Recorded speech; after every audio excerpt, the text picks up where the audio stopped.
Assalamualaikum warahmatullahi wabarakatuh. Jumpa lagi dengan channel Jaswari TV. Kali ini akan menceritakan asal-usul Desa Cangkring Kecamatan Pleret Kabupaten Cirebon. Cerita ini diambil dari sejarah lisan yang disampaikan secara turun-temurun. Alkisah, pada abad ke-15 di Kesultanan Samudra Pasai terjadi pergolakan kekuasaan. Sejak masa peralihan kekuasaan dari Sultan Salahuddin, tahun 1462, kepada Sultan Ahmad II, tahun 1462 sampai tahun 1464, hingga masa pemerintahan Sultan Ahmad IV, tahun 1466, telah terjadi ketidakstabilan pemerintahan. Seorang putri dari Kesultanan Pasai bernama Siti Mutmainah alias Nyi Mas Celangkring dikawal pasukan kerajaan yang dipimpin oleh Patih Rudamada, pergi berlayar ke arah timur mencari perlindungan.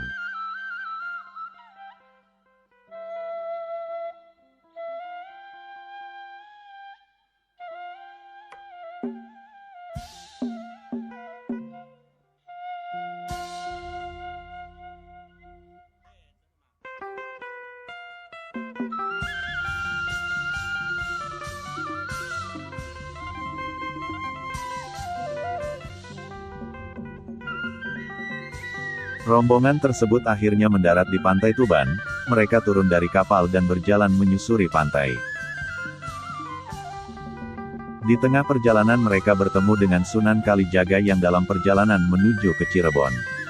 Sunan Kalijaga menyarankan agar mereka menuju ke Cirebon dan mengajak mereka bersama-sama menuju ke Cirebon. Selain itu juga Sunan Kalijaga memberikan nama untuk sang putri dengan nama Nyi Mas Ratnawati.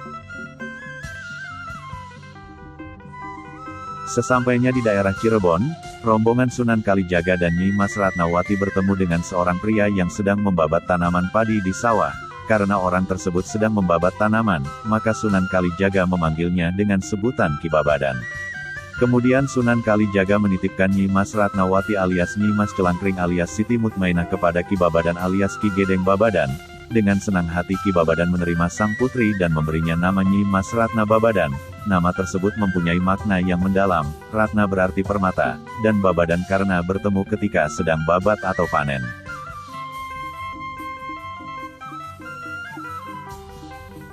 Setelah menitipkan Nyi Mas Ratna Babadan, Sunan Kalijaga melanjutkan perjalanan menuju Keraton Cirebon.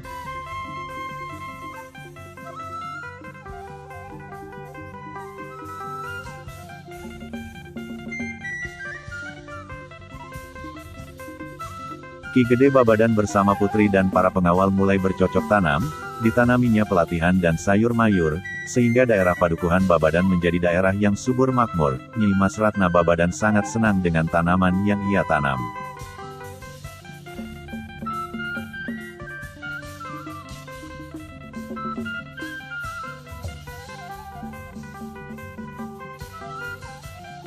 Kegemarannya bercocok tanam dikembangkan dengan membuka lahan baru di sebelah barat padukuhan Babadan. Di tempat ini Nyi Mas Ratna Babadan mendirikan pesanggrahan untuk tempat beristirahat.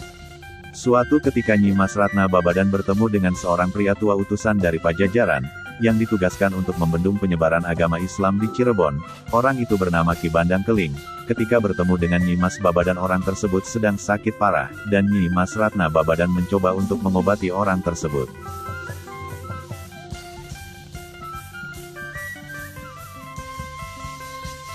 Atas kebesaran Allah, akhirnya Ki Bandang Keling sembuh dan sehat kembali. Dan sebagai tanda terima kasihnya Ki Bandang Keling memberikan sebuah ragi untuk bahan pembuatan tape. Di samping itu dia bersedia memeluk agama Islam dengan mengucap 2 kalimat syahadat. Dia lalu mengabdi pada Nyi Mas Ratna Babadan.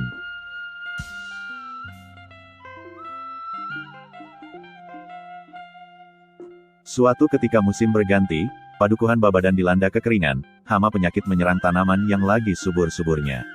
Kemarau berkepanjangan hingga membuat pohon dan tanaman menjadi layu dan kering. Ki Gedeng Babadan sangat bersedih hati, demikian pula dengan Nyi Mas Babadan.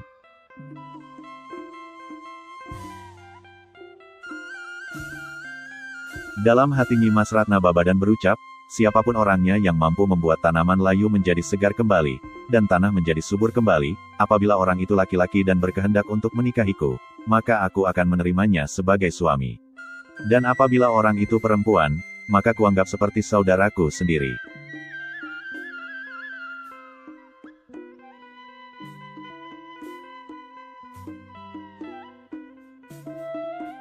Suatu sore datanglah seorang pemuda yang gagah dan tampan, sorot mata dan aura wajahnya yang bercahaya serta penampilannya penuh wibawa.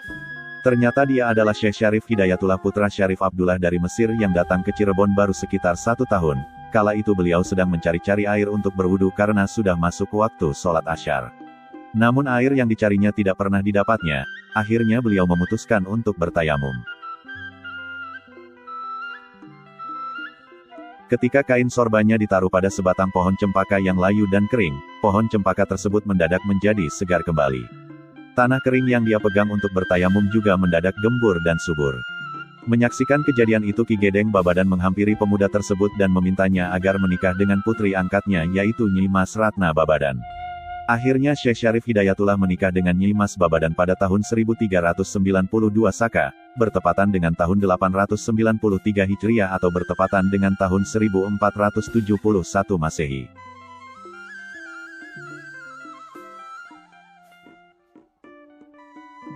Di Padukuhan Babadan, Syekh Syarif Hidayatullah mulai mengajarkan ilmu agama Islam dan mempunyai banyak santri. Di samping itu Nyi Mas Ratna Babadan berhasrat membangun sebuah padukuhan di sebelah barat Duku Babadan, yang kemudian diberi nama Padukuhan Cangkring, karena di wilayah tersebut banyak ditumbuhi pohon cangkring, yaitu sejenis pohon dadap merah yang berduri, dan Nyi Mas Ratna Babadan menjadi penguasa Padukuhan Cangkring, dengan gelar Nyi Gede Cangkring. Kemudian beliau mengangkat seorang abdi setianya yaitu Ki Bandang Keling sebagai bayan atau kebayan di Padukuhan Cangkring, yang kemudian terkenal dengan sebutan Ki Bayan Tengaro alias Syekh Bayan Tengaro alias Ki Kramandaya.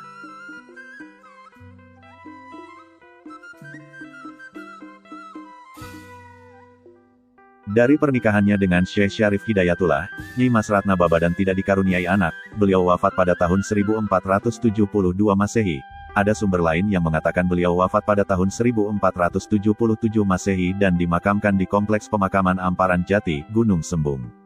Pati Rudamada setelah wafat dimakamkan di Kompleks Pemakaman Jalan Cangkring 1 Kota Cirebon, sedangkan Ki Bandang Keling alias Ki Buyut Bayan Tengaro setelah wafat dimakamkan di Kompleks Pemakaman Ki Buyut Tengaro Desa Cangkring Kabupaten Cirebon.